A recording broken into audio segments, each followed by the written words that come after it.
Welcome to RPG with DBJ.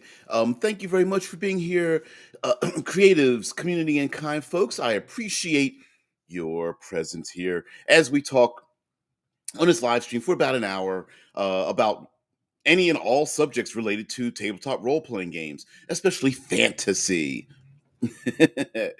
Yeah, the End King brings up the exact point we're going to talk about today. It's like, oh, sick, the evil orc debate, always a classic. Yeah, and there are lots of classic things that come around kind of seasonally that we talk about. And on this channel, I notice that I tend to default towards uh, interactions with our fantasy races and things far more open-minded, but I thought we would go the opposite direction and not just come up with reasons, but to delve into why do we need an enemy, usually relegated to goblinoids, or but we don't have to keep them that way, but having an unapologetically evil, bad enemy in our tabletop settings, right? Sometimes it's pretty fun, despite our, having lots of nuance and giving everyone the benefit of the doubt that sometimes, just sometimes in our games, having a proverbial enemy that we can just point at and beat ass, is a is a good reason to have in our setting, and how we can rationalize such a thing since we are intelligent and progressive individuals. Um, yeah, Mike says there's a reason I took alignment out of my games years ago. Yeah, and listen, a lot of the alignment issue was a bit metagamey. I've played with people who are just like, well, the book says they're chaotic evil, so it doesn't matter if I kill their women and children, right? And this for me, I brought this up this season, uh, basically because every once in a while, like some news issue will come on on television, and we know about lots of like heinous crimes that are committed. And there was one. This wasn't as much of a heinous crime as we've seen others, but it was anyway, it's just a ridiculousness that of people committing crimes. I'm thinking in my head, like, there's no real good reason for doing this unless you're just bored, right? There's sometimes there's people who just are um they are borderline feral, and the rules of society barely keep them in check.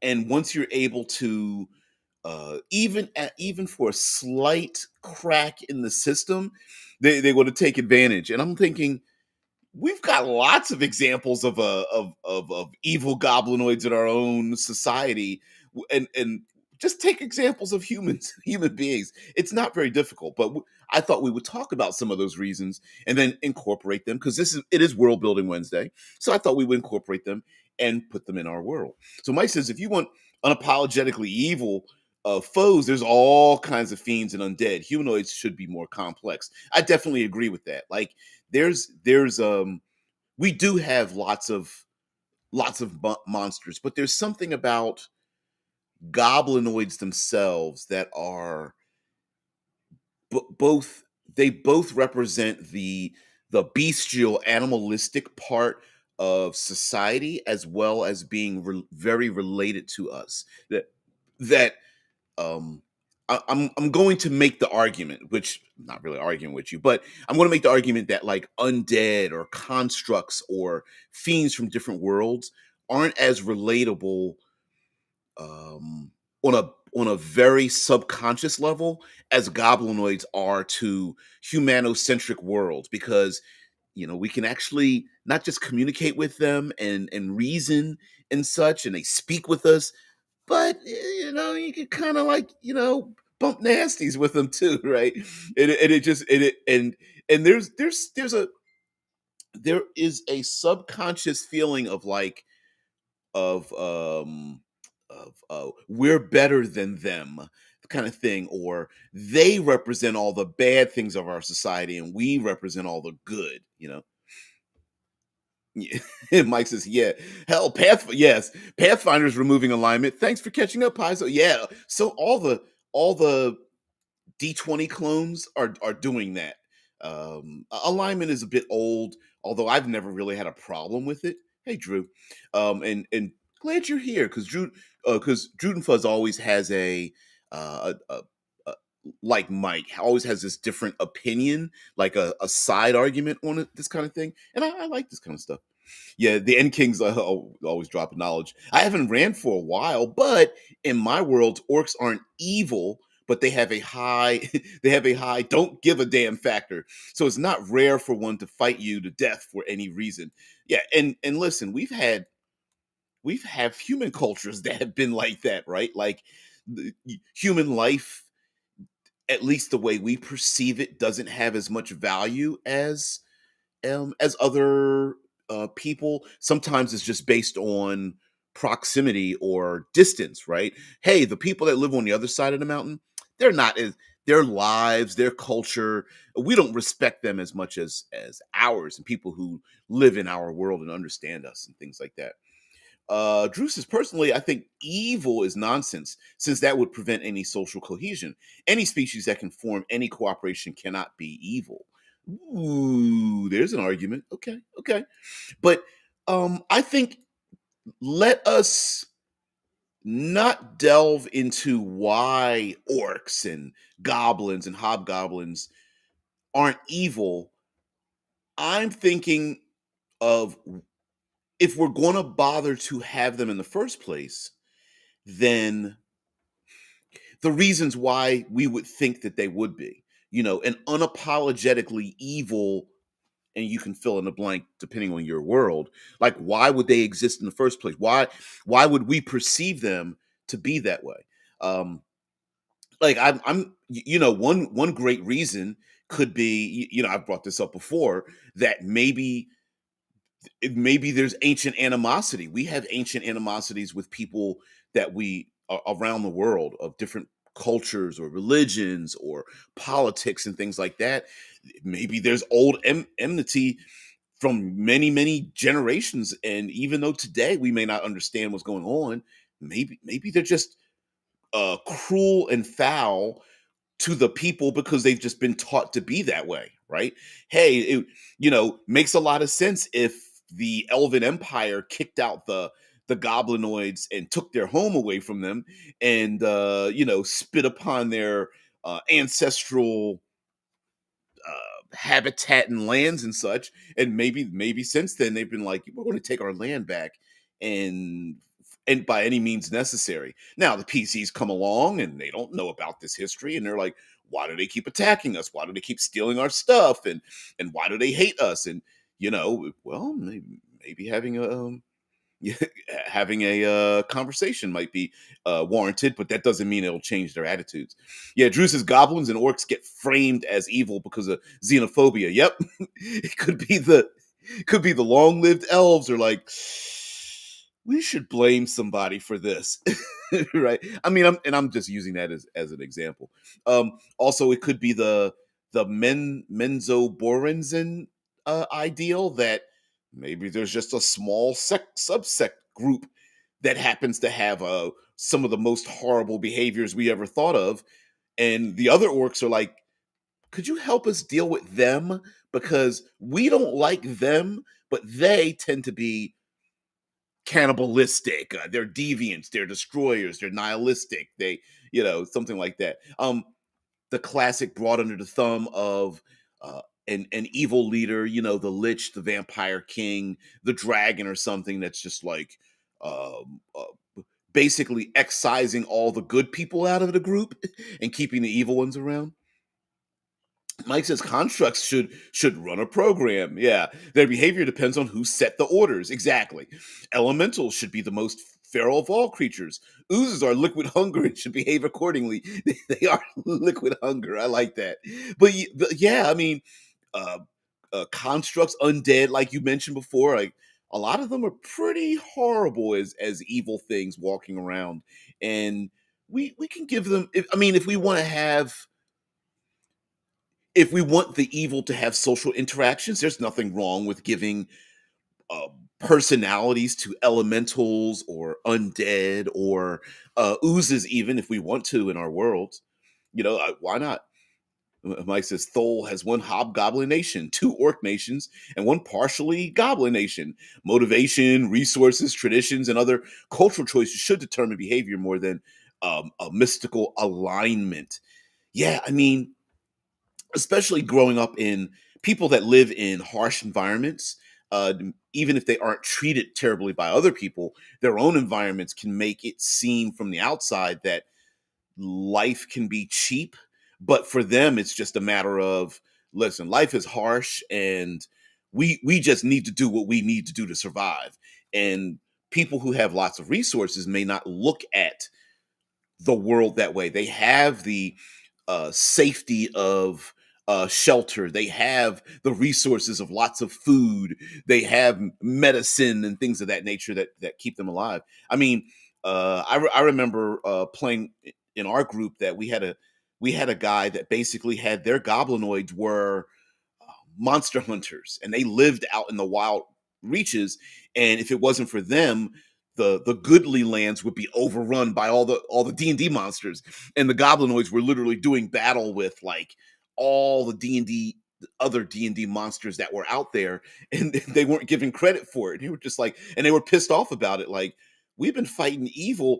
They got the little plaque or something where it's like established 1804, been fighting evil since then, that kind of thing. Drew says, just like people do with other cultures, any differences get framed as immorality. Unfortunately, even people who are 99.9% just like the rest of us, we do like to find like um the most minute thing and make them different than us. It's where the term redheaded stepchild comes from, right? They've got freckles and red hair and green eyes. They're different than us, right? I mean, we do that. Even today, we already know that like race isn't a real thing, and yet people still adhere to it.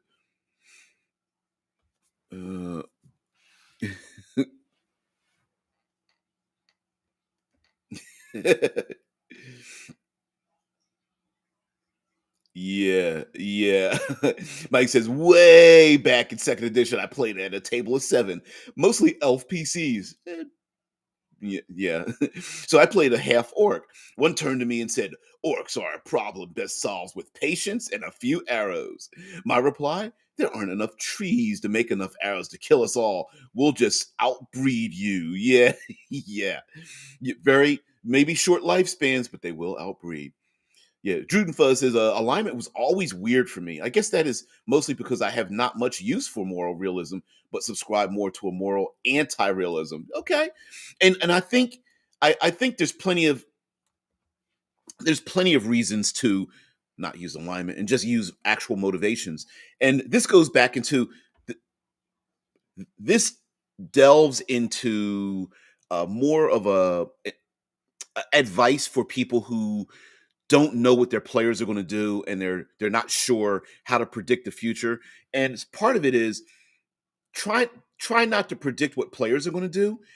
The best thing is to know what you when I say you, the elements in your world would do given a set of circumstances. So if you know your dragon is um your dragon loves flattery, and and thinks of itself as a god, then it doesn't matter what the players are going to do. You know how the dragon will react based on anything the players would do. If the players learn to, they go, "Oh, let's flatter the dragon and pretend like we'll serve the dragon." Maybe the dragon goes, "Oh, okay, all right, they understand my godliness, right?"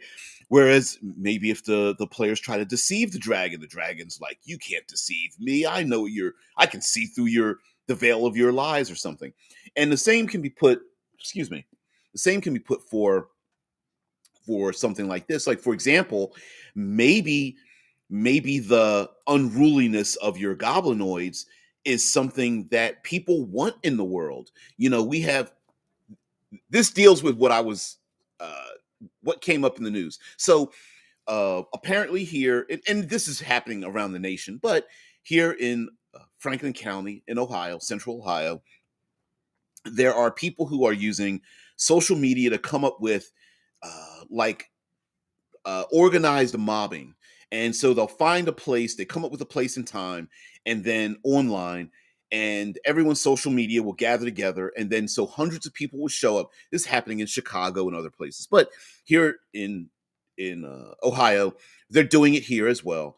And so they're showing up at like gas stations and blah, blah, blah, and a bunch of cars, a bunch of people. And then as it was where mobs tend to have a mob mentality, of course then they start to want to destroy things and steal things and stuff like that. And and by virtue of a large population, people start to lose their minds. And my wife pointed out something. She's like, "Oh, it's just a bunch of young people getting together and stuff like that, always causing trouble." And so the news put out photographs of all the people caught on camera committing these acts, and half of them were not very young. and and and she's just like, wait a minute, they're not kids. And I said, listen, people, I said, people hold on to society with tenuous threads. Like there's some people that are in and around us that given the opportunity, they'll remove the shackles of patience and kindness and civility. Oh, they pretend, but given a good opportunity, they're out, right? We see this when getting inebriated and drug use and uh, parties and people who keep daring each other to up the ante, right? And maybe goblinoids, people want goblinoids around because they represent the freedoms that they can't have, and so maybe they relish in it. Or we can go towards other. We have mythology and fictionalized monsters like goblins and hobgoblins and things come from a lot of our mythology. It could be that they could represent all the people that they could be the physical embodiment of the people who don't fit into society, that they are family and friends and lovers and loved ones who they just keep committing sins as perceived by the goodly people, and they have a physical transformation into another thing. I think dragons, if I'm not mistaken, through various cultures were the embodiment of like greed and avarice and things of that nature. Yeah. Yeah. Uh, the End King says your story about mobs has me thinking about orcs and elves and grasshoppers and locusts. Yeah, what if elves in large enough crowds just became goblinoids? That could be a thing too. Like maybe it's a Klingon, not Klingon, Vulcanish type of society. Like elves must hold themselves to a higher standard because if they just if they release their hold just a little bit, they'll like de-evolve or something like that. Yeah, if they get too crazy, things get bad. Yep. June says goblins are punks. Now I understand why I love them. Yeah.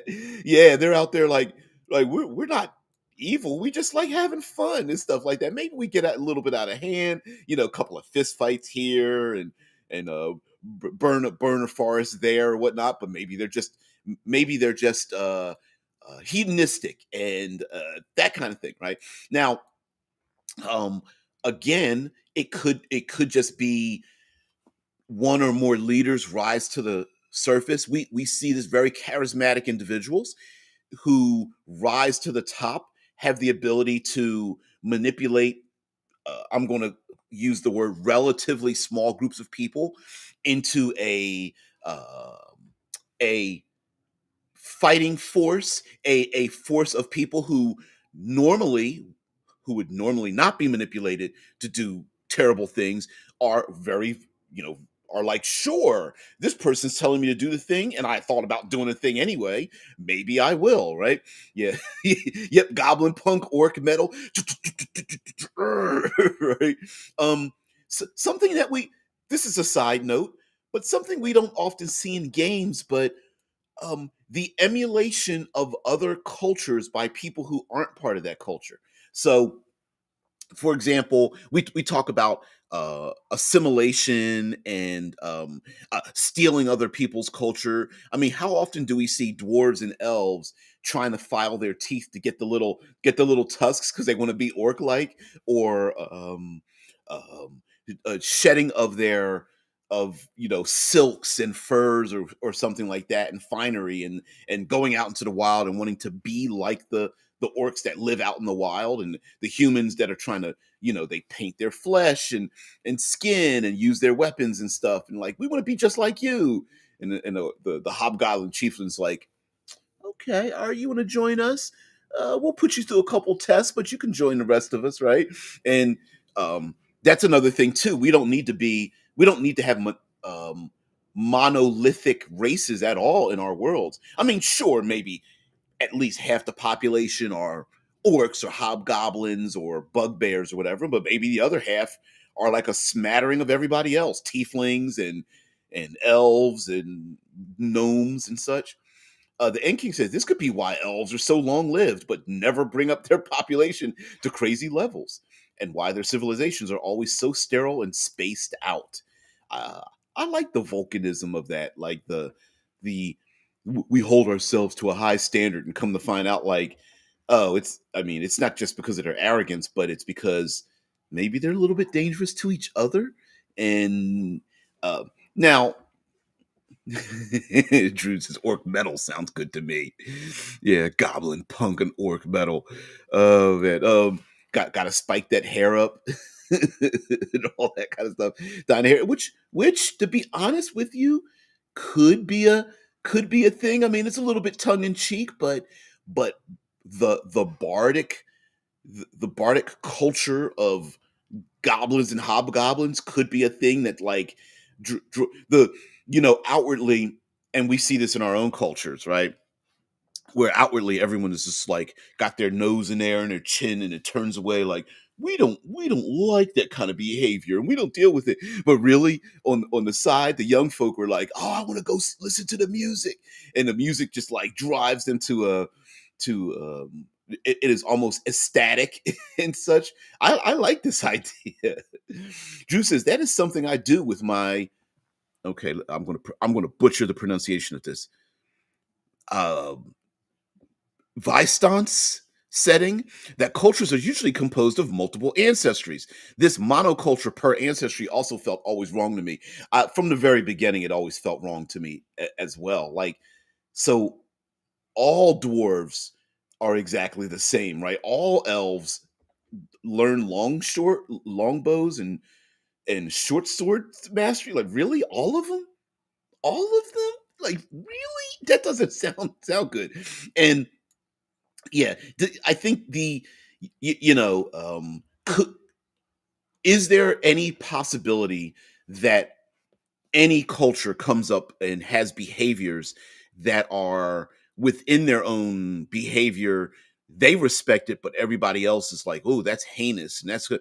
Yes, I mean, we see that, we see that today, where there are people who gather together online to encourage each other to engage in pretty deviant behaviors and such. Yeah, I'm looking at you, effing pedos out there, right? But that doesn't mean that it corresponds to an entire population. That doesn't mean that it also can be like the mob mentality, where the instead of apologizing for the behavior, there's almost a doubling down on it. Here in the states, we see that with people who commit crimes with like guns and stuff. They commit one act, and then they just go full hog into the rest of the act, instead of going, ooh, I did a boo boo, I accidentally hurt somebody. Hit and runs are like that. We have a family friend that was involved in a hit and run, and the individual that hit them stopped and called the police and all that kind of stuff. But how many times do we see hit and runs, right? It's like, oop, committed one crime. Well, if I committed one, I might as well keep, what is it? If I'm going to feel the punishment, might as well commit the sin. And we see that with individuals. Maybe larger groups kind of do that. Like, we've already rated the outer farming villages once or twice, they're not going to forgive us. We might as well just murder them now, right? The Yankee says, "What? You don't like the Star Wars approach? Yeah, of all Rhodians being bounty hunters because some guy shot at Han Solo once. Yeah, yeah, yeah. Every Mandalorian is exactly like this, right? Right. They're all exactly. Of course, every hut is a big giant. Just because Jabba the Hutt called Jabba the Hutt is a giant, y- you know, 3 times as large than a human slug, then they all have to be that exact way. Instead of, I don't know, a hut being a title and then they're just being made up of different races and stuff. Yeah. And listen, we as human beings tend to do that. Oh, it's also called the astronaut problem, where we want to send astronauts into space and meet aliens and things. And we want to meet aliens, of course, that come into our world. But the problem is, just like we want to send astronauts, and astronauts kind of don't represent the average person. If we meet aliens, we may look at the aliens and go, oh, wow, that's how they are. And come to find out, maybe they're not like that, right? Maybe they are the equivalent of their astronauts. They are intelligent and forthright and accommodating and brilliant and well equipped and such. But maybe the average alien is just like baseline, borderline an idiot. you know Drew says Star Wars often gets that right. Most planets are pluralistic societies, and most species are not just one thing. I mean, one can see other Rhodian ways of life in the Clone Wars show. Yeah, I mean, and this is by different writers, right? Different creators that go back and go, give maybe different body styles. Like, for example, we see that in fantasy. How many times have we seen the thin, beautiful elf? How come we don't see short and stocky elves, or um, very heavyweight elves, or elves with bad skin conditions, or we tend to, all the elves are beautiful, and of course they are fast and strong and long lived and brilliant. We tend not to see different body types and accents and demeanors and intelligence and things like that. But it's fun when you get a good writer and good creator to come along and give different personality traits. Uh, but also, we could also not use undead or orcs or goblins or anything like that. We could also come up with something that doesn't represent any of those things. We could have um, there's the proverbial a wizard created this thing, and it's possible that we just create something that doesn't fit into any of those categories.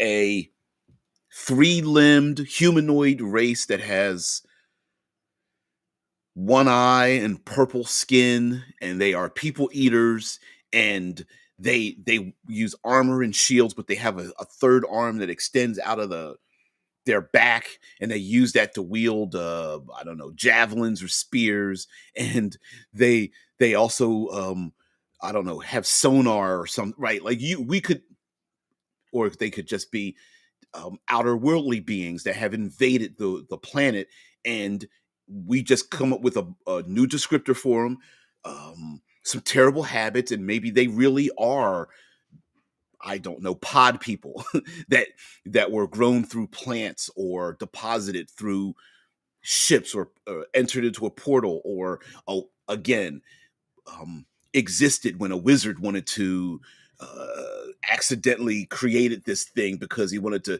create peace in the world, and created a concoction that absorbed all of evil and put a little droplet into a petri dish or something, right? I mean, we could make something that isn't a goblinoid that is a thing. Now, we could also separate the goblinoids into different categories. I mean, are orcs and hobgoblins that related to each other, or are they completely different? Um, do goblins become hobgoblins? Are they, like, why do they happen to be um, collected together into a group? Maybe they aren't as related as we think they are. Um, Drew says that astronaut thing is how I treat dwarves. You don't see much women because they rarely leave the clan strongholds. Yeah, they all have beards. Well, do they really, or do you just never see them? Right? Yeah. The End King says complicating um, that is why we play adventurers who, in my opinion, shouldn't always be good examples of their culture and society. These are the people who left. Yeah, yeah. I think. Oh, it's not The Witcher, but The Witcher kind of deals with this. There's a game. I want to say it's Burning Wheel. Um, but I don't know. There's another game where like adventurers are considered some of the lowest class people because they have no loyalty to particular specific places. Um, yeah, it's pretty interesting. The End King says, and elf adventurer, in my opinion, should be someone who couldn't cut it living in a tree. Yeah, either they didn't want to, or were ostracized, or tax fraud happened, or something. Tax fraud, I love it. Yeah, the idea that that the people who adventure are actually antisocial. Like they're not helping build greater societies. They're not building homes. They're not harvesting. They're not assembling armies. They're not creating aqueducts. They're not social. They're technically antisocial in the purest sense of the word. They are away from society. And so, yeah, there's kind of an astronaut problem there where you're like, they don't actually represent the norm. They're actually the out of the norm. Yeah. Yep, Drew says I completely agree. The adventurers are more the outcasts of their societies. Yeah, and to be honest with you, today we kind of consider people like that to be the, to not be part of society. I mean, there are people who strap a backpack on or live out of their van or are nomadic lifestyle, and while some of their lifestyles we look at and go, "Oh, that would be interesting to just travel the world." But then on the other hand, we go, like, "Where do you live? How do you make a living and stuff?" And they go, "Oh, no, I don't make a living. I just walk from place to place. I just backpack or hike or I choose to live out of my van." And we look at them like, that's not that's a weird, you don't fit into our society, right? Oh shit. Jude says adventurers are like the NFT bros, people who want to get rich on the expense of others. Yeah. How many Crips, slash cryptos have they scavenged for their own purposes and stuff, walking around with like other people's valuables and things like that. Yeah. NFT bros, I love it. I love it. Goblins and hobgoblins can be branches of the same beginning, like the many branches of humanity from our past. An example, goblins might be the product of a region where space and food were limited. I Someone made the argument that dwarves and giants are related because dwarves had to find a place to live, and as the giants adapted to living in smaller and smaller places, they just happened to be breeding smaller and smaller, right? Like goblins and hobgoblins are the same, except the goblins live in the smaller areas and things. Yeah. In a world that I created, like halflings were, it was humans, dwarves, and elves, and then when they each combined together, they made something else. So gnomes were elves and dwarves, halflings were humans and dwarves, and um, humans and elves made basically half elf, but they had a different name. Oh, excuse me. Uh, yeah, yeah, Mike said mining cryptocurrencies. Yeah, trying to convince everybody else that it's valuable in regular society is like, we don't touch the cryptocurrency. And they're like, no, no, no, you want to get into this? I mean, it's the new big thing. Listen, it has healing and fireballs and and they're just like, we don't want any part of this. Um, but also it the evil of the goblinoids could be the embarrassment of humanity in general. Like maybe the player characters, ancients have always known that the goblinoids were the people that were kicked out. Maybe they were kicked out because of very minor things. Maybe it's because people ostracize people because of illnesses or physical deformities, or some people are kicked out of communities because of very extremely minor behaviors, and they could be the results of that. Like, oh, so you don't want us around simply because I don't know, two there was an illicit relationship between two nobles, 1,000 years ago, and then it just grew from that, and they were considered the bastardized children or something, and then from then on, they were. I mean, we saw. Listen, having bastardized children is a whole plot unto itself. Maybe they are the bastardized children of a modern society, and the PCs are like, "Oh, we should go murder them," and then the goblinoids are like, "Yeah, we should go murder them back," and then come to find out, it's like a Hatfield and McCoy kind of situation where we've been related all along. We just di- didn't like each other. The End King says goblinoids being kicked out reminds me of the Monkey King. I don't know Monkey King stories. Who was ostracized by other gods, got a huge chip on his shoulder, and became a colossal jerk for a while. Yeah, yeah. You put it in a you put it better, End King, than I did. Where maybe they just got ostracized over some minor infraction, and then just took it real personal, or maybe the minor infraction that they caused created a result by the goodly society of a complete overreaction, an over punishment, and then they just folded their arms and were like, fine, if you're going to treat us like that, or it could just be simple prejudice. Hey, we won't include you in our nobility. We won't recognize your land as being independent. We won't let you have individuals sit on the Council of Seven. We've got elves and dwarves and tieflings, which always bothered me. I'm just like, tieflings have the blood of fiends in them. Why do we?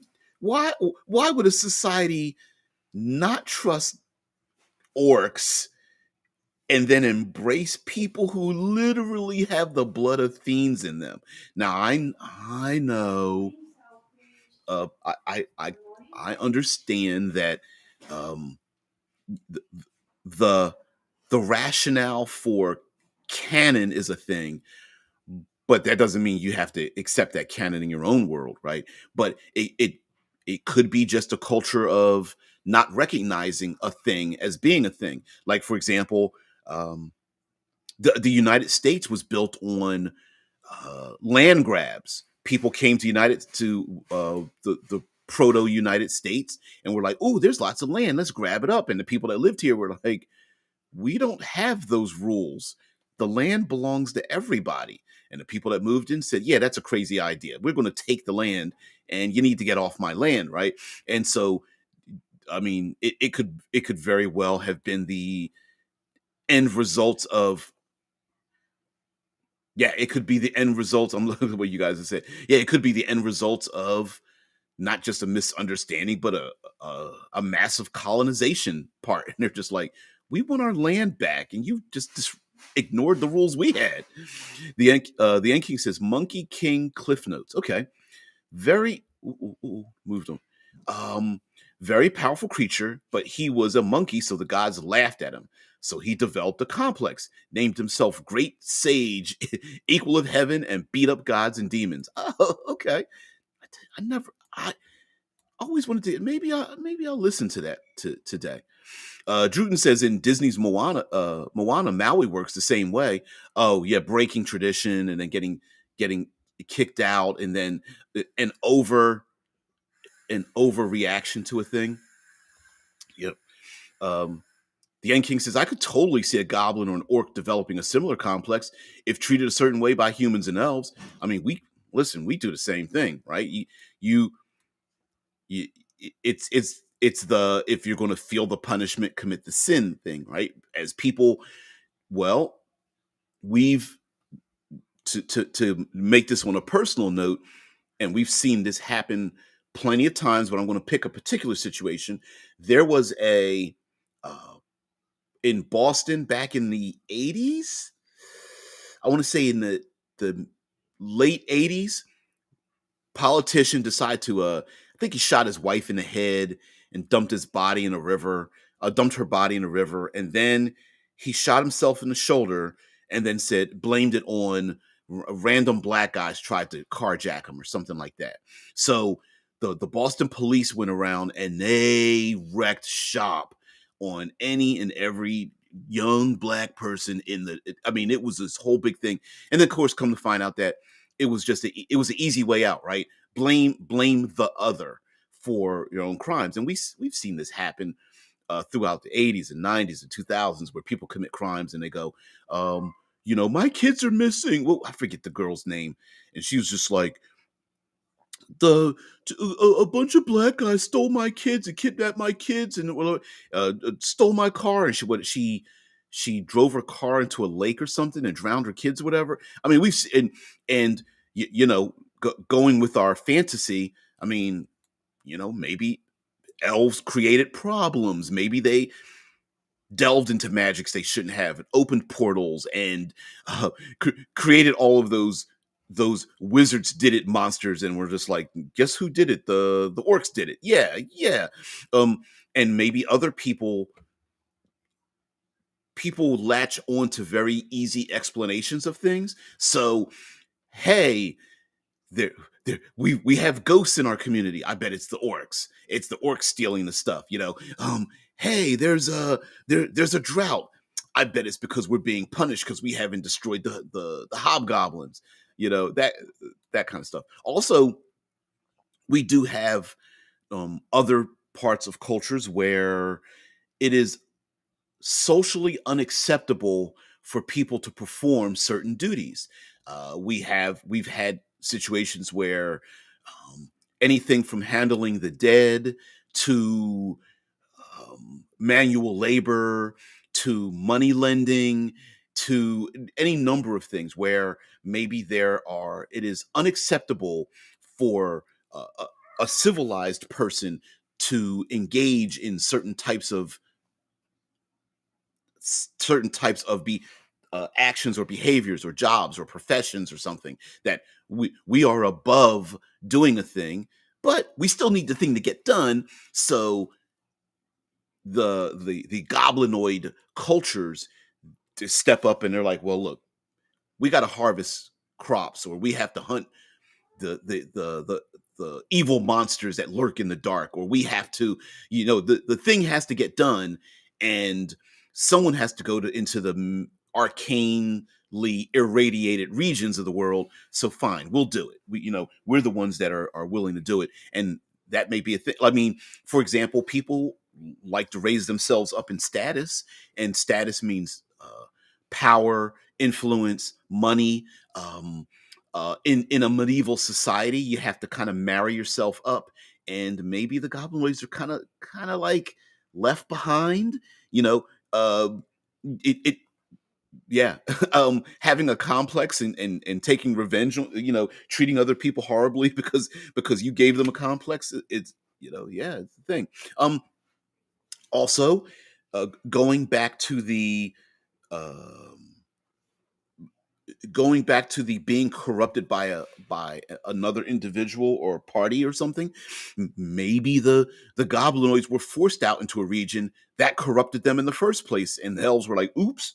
I'm blaming elves just because they happen to have the longest lives and they could cause a thing, and then other cultures could grow and leave and grow again, and the elves could still be around. That's why I'm blaming them.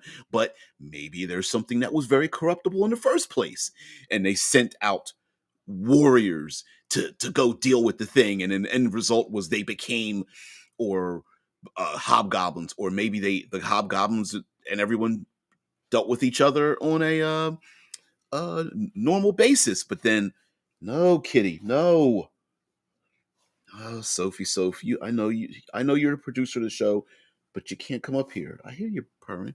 I'm giving you head scratchies right now. Um, so yeah. Now, it could also be Here's another one where maybe the vast majority of the hobgoblins and orcs and such have been moved over into lands that are extremely harsh, and it's difficult for them to survive. They're young people, their lifespans are half what humans live, and it's so difficult for them to survive that, and not jealousy, but there are remnants of having been moved over into those places. So sure, they could be cold and evil, in the classic sense, because they're just like, look, you didn't care about us, we have no reason to care about you, um, or and trying to come up with different kinds of reasons why and mind you, coming up with these reasons, we don't need to have monolithic reasons either. The bugbears could be completely different than the the orcs, which are completely different than the hobgoblins, or it could just be regional. The ones that live in the accursed desert, I got to bring it up. The ones that live in accursed desert are just nomadic. They're not even evil in the classic sense of the word, right? They just live out in the accursed desert, and if you're foolish enough to go out there without, no, kitty, kitty, kitty, I can't believe you did that. There we go. Are we back?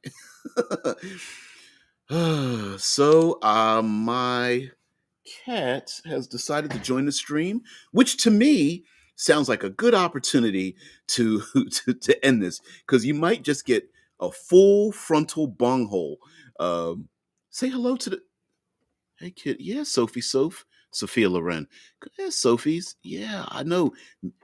Do a little bit of ASMR on the microphone. Yeah, yeah. I had always thought about getting a secondary camera and having her on secondary camera, but I don't know. Say hello to the people. Yeah, evil kittenoids. Yeah, yeah, yeah. Listen, I didn't plan the cat video. You know how it is when it comes with cats, right?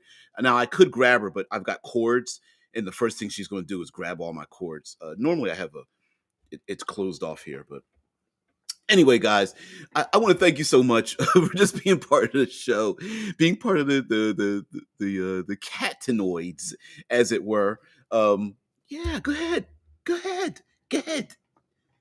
Yeah, kitty. Yeah, you haven't been declawed. Ooh, is that bunghole?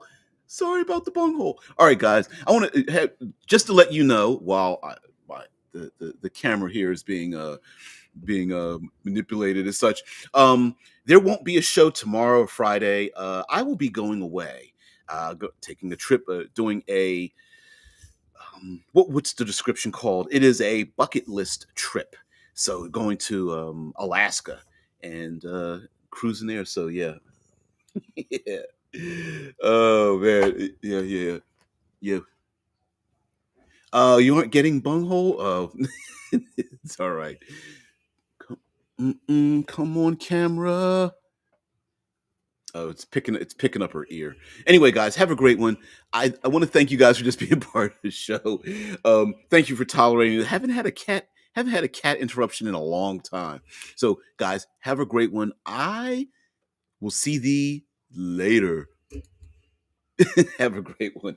Peace. Thank you, Sophie Soph. Say goodbye. Bye.